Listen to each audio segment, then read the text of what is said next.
Hey, brand builder, Rory Vaden here. Thank you so much for taking the time to check out this interview. As always, it's our honor to provide it to you for free. And wanted to let you know there's no big sales pitch or anything coming at the end. However, if you are someone who is looking to build and monetize your personal brand, we would love to talk to you and get to know you a little bit and hear about some of your dreams and visions and share with you a little bit about what we're up to see if we might be a fit. So if you're interested in a free strategy call with someone from our team, we would love to hear from you. You can do that at brandbuildersgroup.com/podcall, brandbuildersgroup.com/podcall. We hope to talk to you soon. Holy moly, Jeff Goins blew my mind. It blew my mind. I have to say, AJ, this was one of my favorite interviews as it relates to content, like your big idea. Like, how do you find like the kind of idea that can build a career off of? It's really good, really clean. And anyways, I'm talking to AJ, our CEO, my business partner, my woman, and just we're here breaking down. We're about to break down the interview with Jeff Goins, and good stuff from Jeff Goins. Yes, really good stuff. It's really, really good. I'm guessing that was my transition. You want me to? That's a transition. Okay. That was my casual toss over to my co-host. But you invited him to come and talk to our members. No, I'm so excited about this. I think this is going to be awesome. In terms of really leaning into what are you creating content about? Now this is really about, book content, but you could really take this and apply it to any sort of content that you're building, which is what I love about interviews like this, is they're universal, even if they have a targeted emphasis in the actual interview. But here's the thing. I love this. I love this because it reminds me of my celebrity crush, J-Lo. And so my first takeaway is that good ideas make bad books. Reason being is that a good idea is just that. It's a good idea, and that's not good enough. Good ideas are average, and I love this. And J-Lo, if you guys have ever watched the show World of Dance, it did not renew. I don't know how that happened, but 4 seasons, can't remember. It's really, really good. But I loved one of the things that J-Lo said, I think it was season 2, and she was like, it's not good enough just to be good. You have to be different. It has to be unique. It has to be original. There's just too many people who are good at something. But what is it that is unique and eye-catching and scroll-stopping? What goes, wow, I never thought about it that way, or I've never heard it that way, or it's never been explained that way, or that is a novel idea in terms of how we're approaching something that maybe we had a construct in our brain that was very set in stone. And then someone comes along and goes, no, it's not about how you calendar stuff. It's about how you think about stuff, right? It's a tee up to my man. Multiplier time. Multiplier time. But I think that's really good. And that's really important. It's you don't have to create new stuff. You just have to go, how do you rearrange this and put your spin and your take on it, right? And I love that, because I think so often we think we have to come up with this brand new idea. And it's are there really any new new ideas? I don't think so. But it's the way that you rearrange it. It's the way that you re-explain it. It's your interpretation that makes it so original and unique. And it's not good enough just to be good. It's got to be different. It's got to be original. It's got to be your take on it. And so I think that's just a great place for us all to start. The more you can just live into your uniqueness in that, the better it's going to be. Amen. I mean, that was there were a couple lines that was my first takeaway, is very much related to this. Like, you picked up that one where he said good ideas make bad books. Another line that he said that was kind of in that same vein was ordinary ideas get forgotten.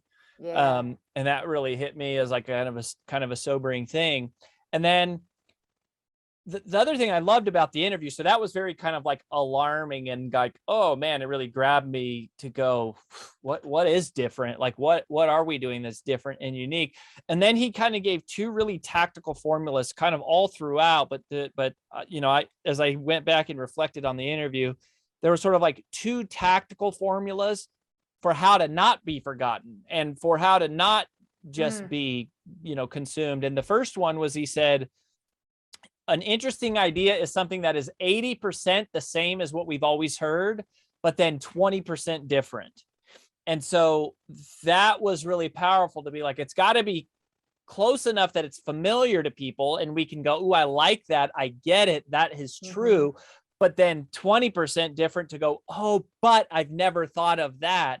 I've never heard it like that." And so I thought that was a super tactical way to like position the same but different. And then the other thing he said, which is something actually we've taught our members about specifically with TED Talks, is that you think X but really Y. That's a really great formula for a big idea, is you think X but really Y. And it kind of also lends to that sort of like 20% different rule.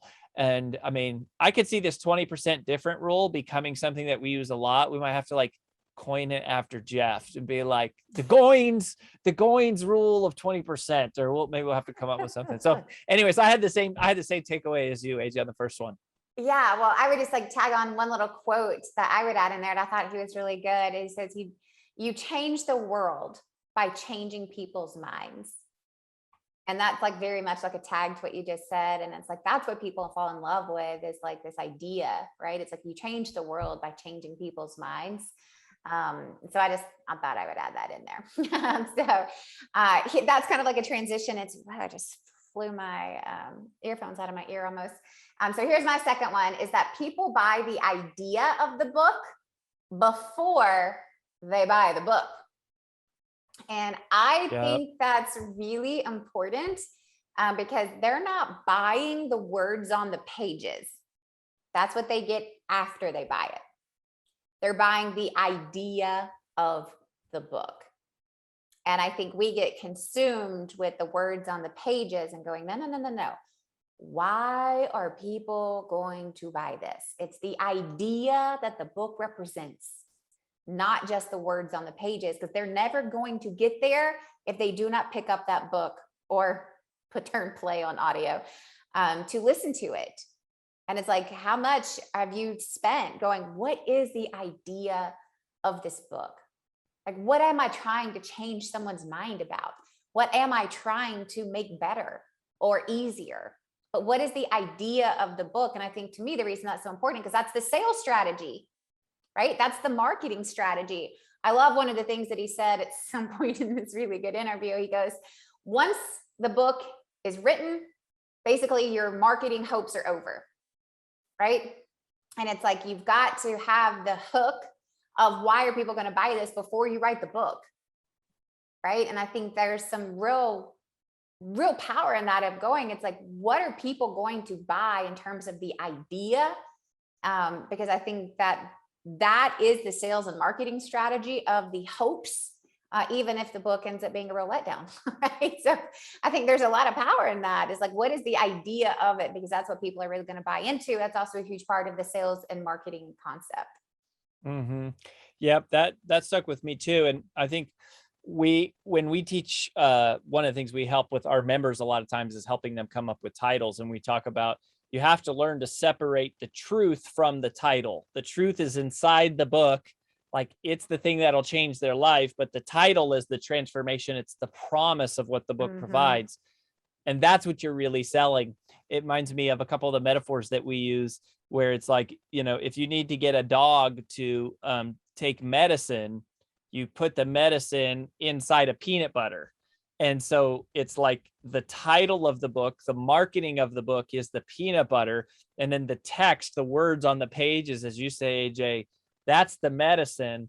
But it's so difficult for an author to separate those two, because we're so attached to the medicine. We're so attached to the truth, to the concepts that we're writing about. It's hard to kind of separate ourselves and go, okay, this is the thing I'm teaching, but what's the bigger idea that I'm selling? What's the payoff that I'm promising? What is the destination that I'm taking people to? And so I think you got to be able to separate those, and then even think about, okay, how do I package this idea so that people will buy the idea? and that's really what they're buying is the idea. But if you can't separate in your mind those two things, then you're going to have a hard time. And frankly, most of us, like most authors, don't separate them because you're not trained to, and publishers don't teach you to, because they're focused on the book itself. Unless you really have somebody who understands marketing, who's coaching you and guiding through the process, you're not going to think of it in that way. So that's so that's good.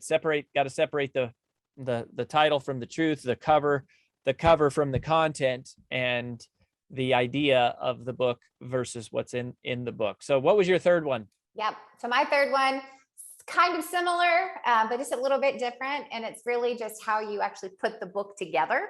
So thinking through chapters and the words on the pages. So I kind of thought to like big idea to like the tangible, like how do you outline a book and how do you get that process started? And I loved what he said. And I thought it was really, really good. It's like front load the book with the big idea.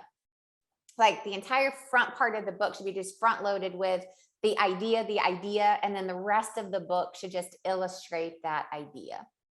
But it's like front load that book with those big ideas that are, I'm not going to say controversial in a negative way, but that are thought provoking, that are different, that would go, I thought it was X, but he's saying it's Y, but not how or why or what. It's just the idea to get people going, I got to know where this is going to go. Then use the rest of the book to illustrate that big idea. And I loved that. It's like, you've got to sell the idea, then you can illustrate the idea. And that's kind of like a way of outlining the book. I thought it was really good. Simple, but really good. Save the best for first. That's one of our mantras around Brand Builders Group. Always save the best for first, push it up front, capture their attention. For me, a part of why I love this interview is because you could just see you could hear Jeff's love for the art of writing, and not just his love for it in the way that like, oh, he's good at it and he really likes it, but he places a value on it that of the importance of it. And AJ, you actually said this earlier, which was what my third takeaway was, which is that you can change the world by changing people's minds.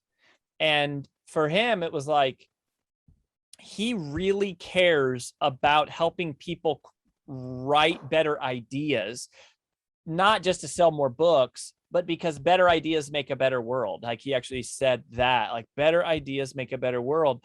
And I really felt aligned with him on that. It's just kind of like, just like for us, it's like, we're not trying to just help people grow their reach or their platform for like vanities, because we're trying to make a difference in the world. And I really felt that heart from him of like, don't forget to work on the book. And I think so many authors are like, oh, they think about writing the book and then they come to Brand Builders and we're like, hey, you got to build the audience before you build the book. And it's not New York Times best-selling author, it's not New York Times best writing author, it's New York Times best-selling author. And we teach a lot of the authors how to do it. But I think this was a good like reminder of like the return to create good content, like original, like create great ideas because they're interesting, because they're fascinating, because they're new, but because they make the world a better place. Like put in the energy to come up with ideas